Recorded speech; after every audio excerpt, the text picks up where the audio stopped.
Heroine Poonam Kaur చేసినటువంటి comments ప్రస్తుతం వైరల్గా మారాయి. మరి ఓ ఛానల్కి ఇచ్చినటువంటి ఇంటర్వ్యూలో ఆమె చేసినటువంటి కామెంట్స్ కడప నుంచి వచ్చి తనను బెదిరించారు అని చేసినటువంటి కామెంట్స్ని ఏ విధంగా చూడాలి తెలుసుకునే ప్రయత్నం చేద్దాం. దీన్ని విశ్లేషించడానికి మనతో పాటుగా ఉన్నారు సీనియర్ జర్నలిస్ట్ దుర్గకుమార్ గారు.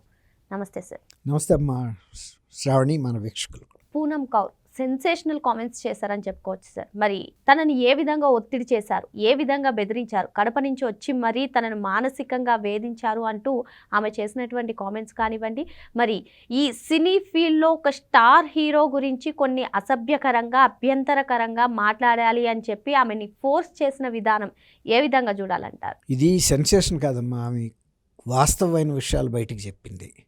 గతం నుంచి జరుగుతున్న తెరచాటు అంశాలని ఇవాళ ఆమె తెర ముందుకు తీసుకొచ్చింది.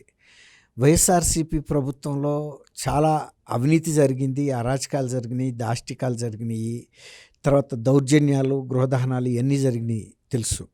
అట్లాగే కాదంబరి జత్వాని అనే ఒక మహిళ, ఒక సీరియల్ నటిని బాంబే నుంచి కిడ్నాప్ చేసి తీసుకొచ్చి కనీసం 60 రోజుల పాటు విజయవాడలో ఒక గెస్ట్ హౌస్లో పెట్టి పోలీసులు ఆ అమ్మాయిని చిత్రహింసలు పెట్టడం, వాళ్ళ కుటుంబ సభ్యుల్ని పెట్టడం, తర్వాత వాళ్ళకి సెల్ ఫోన్లు, వాళ్ళ ఐప్యాడ్లు అన్నీ లాగేసుకోవటం, ఏ విధమైన కమ్యూనికేషన్ లేకుండా చేయటం, వాళ్ళ క్రెడిట్ కార్డుల్ని బ్లాక్ చేయించటం, తర్వాత వాళ్ళకి సంబంధించిన బంధువులకి వీళ్ళ మీద కొన్ని ఆరోపణలకు సంబంధించిన అంశాలు ప్రచారం చేయటం, అంటే కావాలని ఆ అమ్మాయిని ఆ విధంగా వేధించి ఒక వైఎస్ఆర్సీపీ నాయకుడికి సంబంధించి ఆమె కొన్ని డిమాండ్లని ఒప్పుకోలేదన్న కారణంతో ఒక ఇండస్ట్రియలిస్ట్కి వ్యతిరేకంగా అమ్మాయి ఫిర్యాదు చేసిందనే నెపంతో తీసుకొచ్చి జగన్మోహన్ రెడ్డి గారి ఆదేశాలతో డీజీ క్యాడర్ అధికారులు కూడా అందులో ఇన్వాల్వ్ అయ్యి 3 ఐపీఎస్ అధికారులు సస్పెండ్ అయిన సంఘటన కూడా మనం చూసాం. టాటా ఒకడు, తను తర్వాత విశాల్ గున్ని, పివి సునీల్ కుమార్, వీళ్ళంతా కూడా ఇన్వాల్వ్ అయ్యారు. ఇంకా కింద అధికారులు అయ్యారు. వీళ్ళంతా ముందే టికెట్లు బుక్ చేసుకుని ఫ్లైట్లో వెళ్ళి ఆమె తీసుకురావటం, ఆ తర్వాత కేసు బుక్ చేయటం, ఇవన్నీ కూడా జరిగినాయి.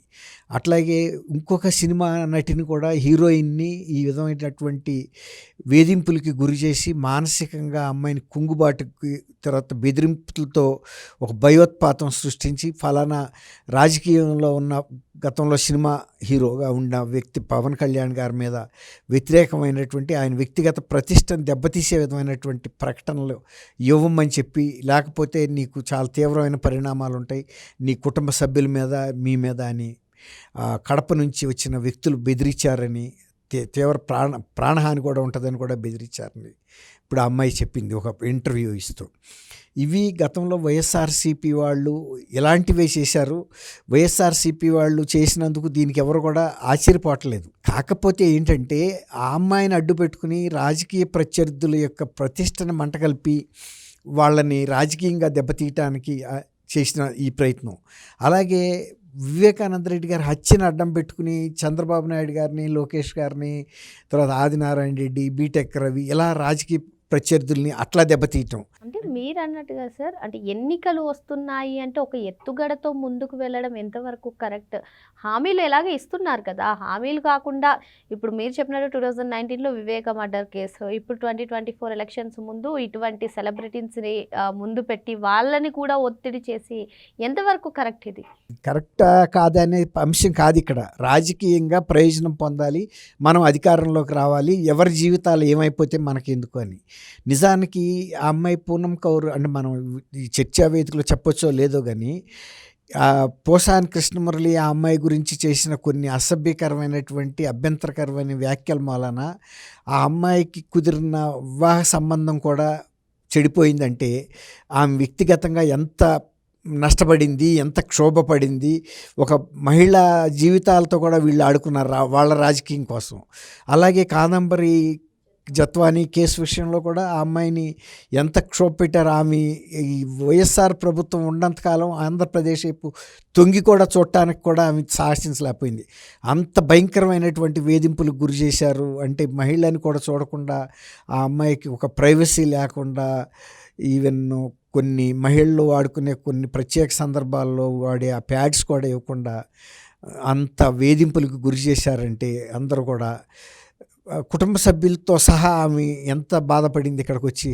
అంటే సార్ ఇక్కడ ఇంకో అంశం, కూటమి ప్రభుత్వం అధికారంలోకి వచ్చిన తర్వాత రాష్ట్రంలో మహిళలకే రక్షణ లేకుండా పోయిందంటున్నారు వైసీపీ నేతలు. మరి ఇప్పుడు పూనం కౌర్ కానివ్వండి, మీరు చెప్పినటువంటి కాదంబరి జత్వాని కానివ్వండి, వారికి జరిగిన అన్యాయాన్ని వాళ్ళు బహిరంగంగా చెప్పుకుంటున్నారు. ఈవెన్ పూనం కౌర్ ఆ ఛానల్లోనే చెప్పారు, ఓన్లీ నా కుటుంబ సభ్యులకు మాత్రమే చెప్పుకుందాం అనుకుంటున్నాను, మొదటిసారిగా నేను బహిరంగంగా చెప్తున్నానని. ఏంటి మరి మహిళలకు రక్షణ ఎప్పుడు లేదు? అంటే ఎంత ఘోరంగా ఆ అమ్మాయిని బెదిరించారంటే, బ్లాక్మెయిల్ చేశారంటే, పవన్ కళ్యాణ్ గారిని కనుక నువ్వు తిట్టకపోతే ముందేమో డబ్బులు ఆశ చూపించారు, తర్వాత పదవి ఆశ చూపించారు, లేదంటే నీ మీద ఏదైనా మేము దాడి చేస్తామని చెప్పారు. ఆఖరికి ఆ అమ్మాయి ఫోటోల్ని, నగ్నంగా ఉన్న ఫోటోలను కూడా మేము అప్లోడ్ చేస్తాము సోషల్ మీడియాలో అని కూడా బెదిరించారు. అది ఎంత తీవ్రంగా క్షోభపడి ఉంటుంది.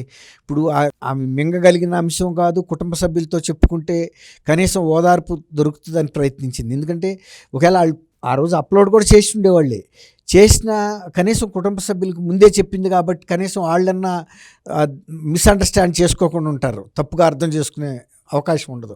లేకపోతే కుటుంబాల నుంచి కూడా వెళ్ళేసినప్పుడు వాళ్ళకి ఏమి ఆత్మహత్య శరణ్యం అవుతుంది. అట్లాంటి పరిస్థితిని ఆ అమ్మాయికి తీసుకొచ్చారంటే, ఒక సినిమా హీరోయిన్కి ఆ పరిస్థితి అంటే ఇక మామూలు వాళ్ళు ఏ విధంగా. వాసిరెడ్డి పద్మ గారిని ఆ రోజుల్లో మహిళా కమిషన్ చైర్పర్సన్గా ఉంది, ఆ టైంలో జగన్మోహన్ రెడ్డి గారు అపాయింట్ చేశాడు. ఆమె కూడా చెప్పింది, జగన్మోహన్ రెడ్డి గారికి మానవత్వం లేదు, మహిళలకి పట్ల ఎటువంటి అకృత్యాలు జరిగినా కనీసం ఆయనతో చెప్పి అధికారులకి తగిన ఆదేశాలు ఇప్పిద్దామని ప్రయత్నిస్తే ఇలాంటి విషయాలు నా దగ్గరికి ఎందుకు తీసుకొస్తావు నువ్వు, అది ఏమన్నా నాకు ఉపయోగపడే అంశమా, నాకేమన్నా లాభం వచ్చే అంశమా అని కూడా ఆమెని తీవ్రంగా మందలిచ్చేవాడని కూడా చెప్పింది. అంటే ఆమె ఒక సంగతి చెప్పింది, చెల్లెల పట్ల తల్లి పట్ల కూడా ఆయన ఏ విధమైనటువంటి ప్రేమాభిమానాలు కానీ ఆత్మీయత అనురాగాలు కానీ ఉండవు. ఆయన మహిళల కంటే అసలు పట్టించుకోడు. ఎందుకు ఇది చెప్పాల్సి వస్తుందంటే, రోజా సినిమా యాక్టర్ ఆమె కూడా, మరి వాళ్ళ నాయకురాలు కూడా ఏదన్నా మహిళల మీద కనుక అఘాయిత్యం జరిగితే గన్ కన్నా ముందు జగన్ వస్తాడని చెప్పింది. అదే జగన్ను అనేక రకాలైనటువంటి మహిళల మీద దాష్టికాలు, దౌర్జన్యాలు, రేపులు, హత్యలు జరిగితే కనీసం ఒక ఖండన లేదు, పోలీసు అధికారుల్ని గట్టి చర్య తీసుకోమని ఆదేశం కూడా చేయటానికి కూడా ఆయన మనస్కరించాల. ఒక ముఖ్యమంత్రిగా అది చిన్న విషయం, ఆయనకి చేస్తే కనీసం పోలీసులు శ్రద్ధపడతారు. అట్లా మహిళా కమిషన్ అధ్యక్షురాలుగా ఉన్న పద్మ గారు ఎంత పోరాటం చేసినా పైనుంచి గ్రీన్ సిగ్నల్ లేకపోవడంతో ఆమె ప్రయత్నాలు కూడా ఉపయోగం లేకుండా పోయిందని చెప్పి ఆమె ఆ పదవికి కూడా రాజీనామా చేసి బయటకు వచ్చి స్వయంగా చెప్పేసింది. ఇలాంటి వ్యక్తి జగన్మోహన్ రెడ్డి, ఆయన కింద ఎప్పుడైనా మారతాడేమో అని అనుకున్నాను. అసలు ముందులో చేరినప్పుడు కూడా కొంచెం యువకుడు కదా, మంచి పరిపాలన ఇస్తాడు, స్వచ్ఛత ఉంటుంది, పారదర్శక ఉంటుంది, నిజాయితీ ఉంటుంది అనుకున్నాను. నేను ఆశించిన ఏది ఆ ప్రభుత్వంలో లేదని చెప్పింది. అటువంటి జగన్మోహన్ రెడ్డి గారు చెందిన పార్టీ కార్యకర్తలు, అందున కడప జిల్లా వాళ్ళు ఆ పూనం కౌర్ని ఆ రకంగా వేధించి ఆత్మహత్యకి పురిగొల్పే స్థితికి తీసుకెళ్లారు అమ్మాయిని. ఏదైనా మహిళలు తట్టుకోగలుగుతారు, కానీ వాళ్ళ నెకెడ్ ఫోటోల్ని సోషల్ మీడియాలో అప్లోడ్ చేస్తామంటే ఇక అంతకన్నా ఏ మహిళ కన్నా జీవితంలో ఒక రంపపు కోత ఏముంటుంది. ఇప్పుడు జరిగిన తర్వాత ఇక అమ్మాయి ఎన్ని చెప్పినా ఎవరు కూడా నమ్మరు. వాళ్ళు రాజకీయం కోసం ఎవరినైనా బలి పెడతారనే దానికి ఇప్పుడు పోసాని కృష్ణమురళి ఆయన ఒక రైటరు, అవతల ఒక మహిళ మీద తెలిసి తెలవకుండానే అంత మాట మాట్లాడితే ఫలానా, ఇప్పుడు నీకు పవన్ కళ్యాణ్ గారి మీద రాజకీయ విభేదాలుంటే ఆయన్ని విమర్శించవచ్చు, ఆయనకి నువ్వు ఎవరో మహిళకి నువ్వు ముడిపెట్టి విమర్శలు చేస్తే ఆ అమ్మాయి జీవితం ఏమవుతుంది, అయిపోయింది కూడా. ఇప్పుడు అది కూడా చెప్పేసింది. ఇప్పుడు అంత మరి అది వాళ్ళ కుటుంబ సభ్యులకి ముడిపెట్టి ఎందుకు చెప్పాలా, అది ఎవరో కన్న పిల్ల కాబట్టి ఆ అమ్మాయిని బలిపెట్టారు రాజకీయం కోసం. ఇప్పుడు ఆమె జీవితాన్ని తిరిగి తెచ్చుకోగలుగుతుందా? ఒక స్నేహితుడితో పెళ్లి చేసుకోవడానికి నిశ్చితార్థం పెట్టుకుని అది రద్దు అయిన తర్వాత ఇక ఆ పిల్లాడి మనసు మారుతుందా? అతను వద్దనుకుని వదిలేసుకున్నారు. ఆమె జీవితంలో ఎంత షాక్కి గురైంది, ఆమె తప్పుందా అందులో? వీళ్ళ రాజకీయం కోసం అట్లా వీళ్ళిద్దరు సెలబ్రిటీస్ కాబట్టి బయటకు వచ్చినాయి. ఇలాంటి గ్రామ స్థాయిలో వాలంటీర్స్ కూడా చేశారు.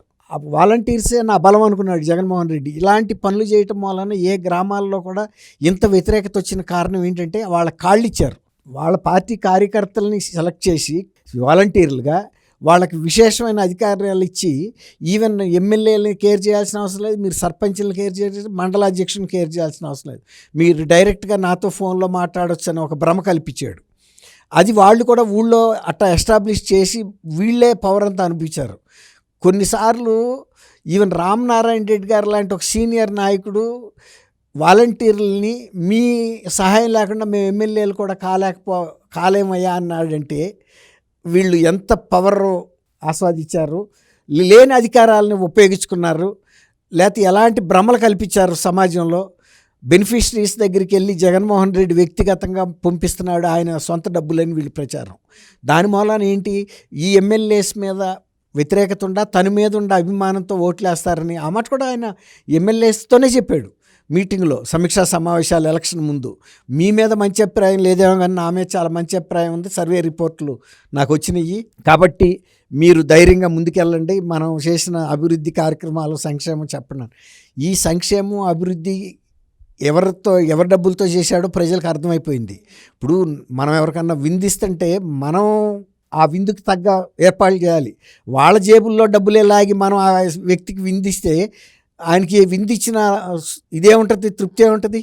సేమ్ ప్రజలు కూడా అర్థం చేసుకుంది ఏంటంటే మన పేరు మీద అప్పులు తీసుకొచ్చి రాష్ట్ర ప్రభుత్వం తరఫున వాళ్ళు తినగా మిగిలిన ఎంగిలి మెతుకులు మాత్రమే మనకు వేసాడనేది వాళ్ళు పూర్తిగా అర్థం చేసుకున్నారు. ఓహో బిడ్డ నువ్వు ఇంత తెలివి వస్తే మాకు తక్కువ ఉందా అని చెప్పి వాళ్ళు ఇలాంటివన్నీ తీసి పక్కన పడేసి నువ్వు ఒక అధికారంలోకి రావడానికి వీలు లేదని ఒక శిలాశాసనం, మరణ శాసనం రాశారు. దాంతో ఇవాళ అసెంబ్లీకి కూడా వెళ్లకుండా గిల్లగిలా కొట్టుకుంటున్నాడు. ఇప్పుడు మీరు అన్నట్టు ఇంతమంది మహిళల్ని వాళ్ళు ఈ విధంగా బ్లాక్ మెయిల్ చేసి టార్చర్ చేసిన ఉసురు ఊరికే పోలా, పూర్తిగా 100% కొట్టబట్టే ఇవాళ జగన్మోహన్ రెడ్డి తన ఉనికిని తను కాపాడుకోవటం కోసం ఎన్ని పిల్లి మొగ్గలేస్తున్నాడో ప్రజల ముందు మనం చూస్తున్నాం. కాసేపుకి మాటలు మారుస్తున్నాడు, ఇంకా తను ఆ కొద్దిపాటి విశ్వసనీయత కూడా కోల్పోతున్నాడు.